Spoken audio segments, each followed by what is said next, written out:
Think of Japan and what comes to mind. Probably sushi, temples, huge cities like Tokyo, bustling, full of people and skyscrapers. But me? I dragged my wife to remote Japan to go look for giant lizards in a river. That's right, Japan has real giant lizards. No, we're not talking about Godzilla. We are talking about one of Japan's oldest and weirdest residents, the Japanese Giant Salamander.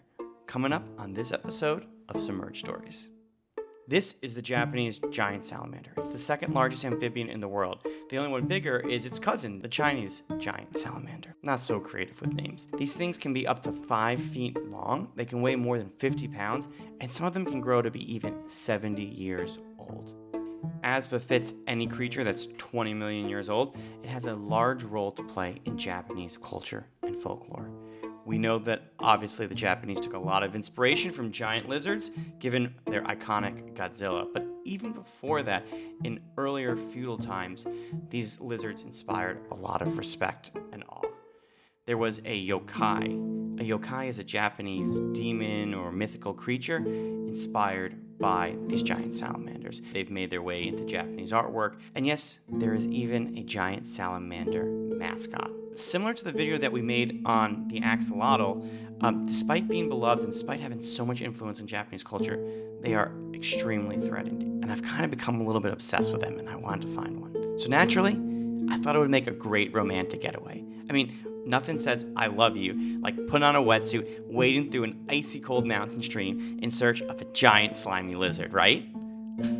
I love my wife, and she's very, very patient with me. But that's exactly what we did. I can't believe she said yes, but there you have it. So after arriving in Tokyo and taking in the sights, well, it was time to leave and go salamander hunting.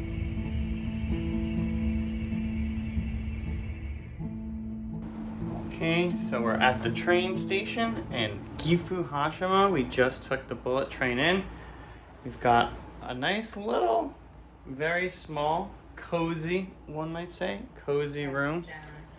One might generously call it cozy. We stayed there for one night and then got picked up by our salamander guide, Ito-san. All right, we are here with a Lawson convenience store konbini hall, getting ready to go see the salamanders. Slowly, the cities disappeared behind us. There were more trees, more mountains, and all of a sudden, we were in this idyllic Miyazaki countryside with farmhouses, villages, rice fields, and old architecture. Coffee break, a little coffee break. We picked up Yukio, our translator, and Ito-san is our guide.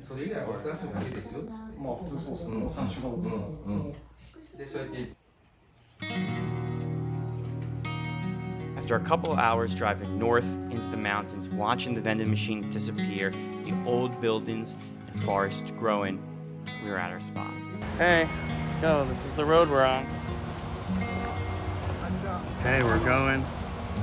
We're parked by the side of the road in mountainous Japan, and we are heading down to see the salamander. You can see we had a bit of a precarious walk. We went down into the brush, into this stream, walked across this little dam, and into our prime salamander hunting zone. So it began. It was quite beautiful. I would never have had the guts to come here on my own, but after I'd climbed across that mossy, slippery dam, the river was much clearer than I thought. It was a beautiful day. The sun was shining. This was not the Japan of vending machines, Tokyo, and neon light. This was a different Japan altogether. Like I said, more of a Studio Ghibli Japan, more rural Japan, and an older Japan. But we had a job to do. Although the scenery was beautiful, that's not what we were there for. It was salamander time, and Ito-san started hunting. And then all of a sudden, there it was, the Japanese giant salamander. We found our first salamander. Right in here. Look at that, right there. There's something strangely emotional about seeing an animal like this in the wild. You can read about it online, you can go watch videos of other people doing it.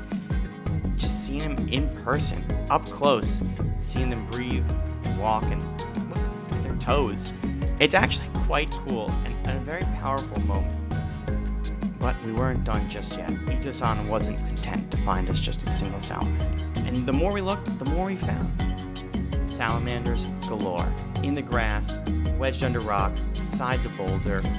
For the most part, just chilling. These are really incredible animals.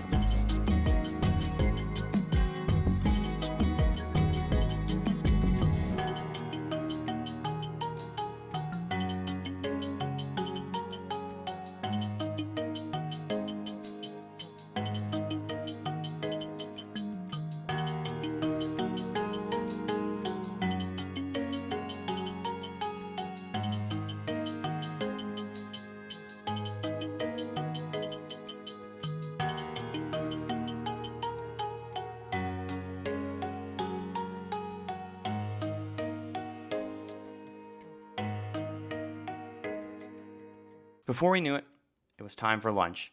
And so we took a break by the river with a homemade bento box, enjoyed some fried chicken, some rice, and we got a moment to chat in with Ito-san.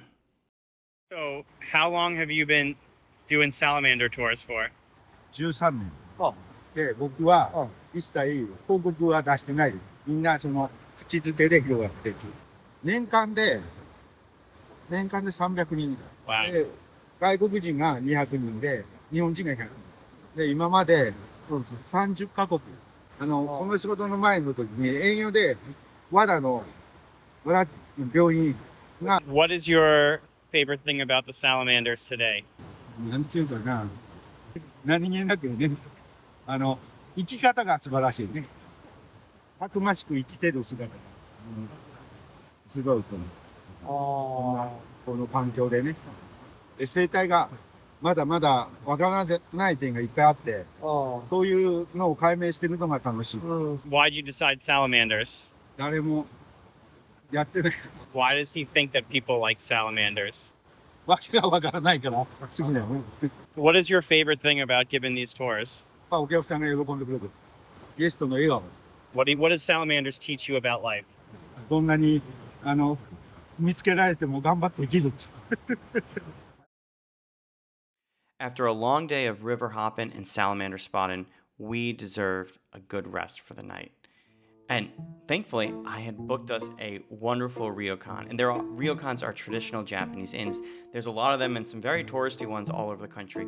This one is not for American tourists. This was clearly for locals. It was a several hundred-year-old wooden home. It was run by a cute, tiny old Japanese lady. Didn't speak a word of English. We were probably the only American she'd had in a very long time. And it was supposed to be a wonderful part of the trip. She cooked us a homemade meal with only local ingredients. Really cool stuff. There was just one minor problem. And it was an animal. It wasn't the salamanders. It was actually spiders. And it wasn't a minor problem. It was actually a major problem because the spiders were also, like the salamanders, quite giant. Like, we're talking as big, if not bigger than the size of my hand, giant spiders. If you didn't know this, Japan in the summer is overrun with spiders. And you can Google the images yourself. I wasn't able to get a lot of footage because my wife was busy yelling at me at the moment. I have a little bit of footage of it, but not much. But you'll have to take my word for it that there were big spiders. They were everywhere. They were inside the house. And it made for a very uncomfortable night sleeping. My wife still reminds me of that part of the trip, and not in a good way. We are in our traditional ryokan with our traditional beds. What's the update, Allie? There are a lot of spiders here. Like, I have a fear of spiders, but I think even someone who didn't have a fear of spiders would not be. I'm not okay. I'm not sleeping tonight. This is a really cool, interesting place. We're in a beautiful guest house. There's a lot of fucking spiders. With traditional tatami mats and ryokans. It's really, really cool. But we have found a spider or two, and they are... It's an infestation of spiders. They are larger than They're big. anticipated. And they move fast. We had to change rooms. Let's just say we had to change rooms. Oh boy. Later that night, Ito-san took us on a bonus trip, a short walk through a forest in the middle of an old Japanese Shinto shrine. We were looking for flying squirrels. The flying squirrels like the tall ancient trees, and the tallest trees are the ones that are on the grounds of the temples because they've been protected for hundreds of years. So here we were. We had just left a day of salamander hunting, a home-cooked meal, the Spider Hotel, and we're walking around an ancient Japanese Shinto shrine looking at the flying squirrels. This was one of those trips that's really hard to explain to friends and family. They often look at me and say, wait, you went to Japan and you did what? Can't you take a normal trip for once in your life, Seth? Yes, it's true. We went to Japan to look for giant lizards. We found flying squirrels and giant spiders as well. The trip wasn't all great, but hey, that's what makes it an adventure.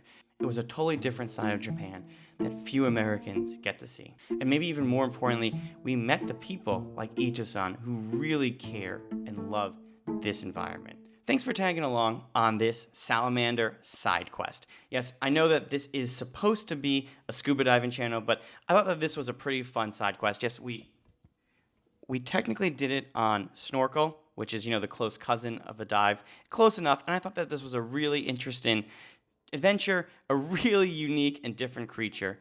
I mean, let me know, what'd you think? Do you find these guys interesting, cool, cute, ugly? What's the weirdest creature that you've ever traveled a long distance to see?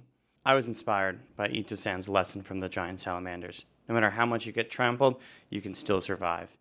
It's a reminder that with all the challenges in the world and so many changes to our natural environment, we can still go out there, support incredible wildlife, and see incredible creatures.